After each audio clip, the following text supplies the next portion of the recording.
Lu pernah nggak sih lihat orang yang kerjanya santai, tapi duit ngalir terus? Sementara ada orang yang banting tulang tiap hari, tapi tetap aja nggak kaya-kaya. Ini bukan soal hoki doang bro. Ada alasan kenapa ada yang kaya banget, dan ada yang susah naik kelas. Dan mungkin, tanpa sadar, kita juga ngelakuin hal-hal yang bikin susah kaya. Kita nggak bisa bohong, privilege itu nyata. Orang yang lahir dari keluarga tajir udah punya akses lebih gampang. Mau sekolah bagus? Bisa. Mau modal bisnis? Ada. Mau gagal? Masih punya backup plan. Sementara yang lahir biasa aja harus mulai semuanya dari nol. Nggak ada jaminan, nggak ada backup. Satu kesalahan kecil aja bisa bikin jatuh ke jurang. Tapi bukan berarti privilege doang yang nentuin. Ada banyak orang yang lahir dari bawah, tapi bisa sukses karena kerja keras, networking, dan skill yang mereka asah. Intinya, nggak semua orang kaya lahir kaya, dan nggak semua orang miskin bakal miskin selamanya.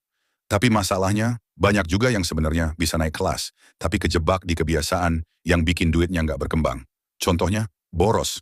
Banyak orang yang gaji baru cair langsung habis buat hal-hal nggak penting. Foya-foya, ngikutin tren, tapi lupa nyiapin masa depan. Akhirnya, habis gajian seneng, akhir bulan nyesel. Terus ada juga yang males upgrade skill. Dunia berubah cepat, tapi mindsetnya masih sama kayak 10 tahun lalu. Gimana mau kaya kalau nggak pernah nyari peluang baru? Bahkan ada yang kerja keras, tapi tetap di zona nyaman. Udah bertahun-tahun kerja, tapi nggak ada perkembangan.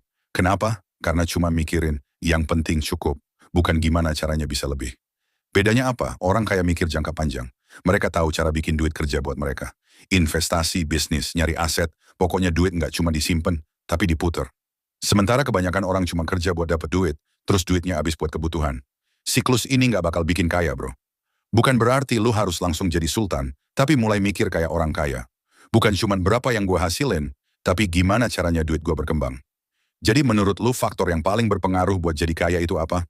Privilege? Kerja keras? Atau mindset? Komen di bawah, gue mau tahu pendapat lu.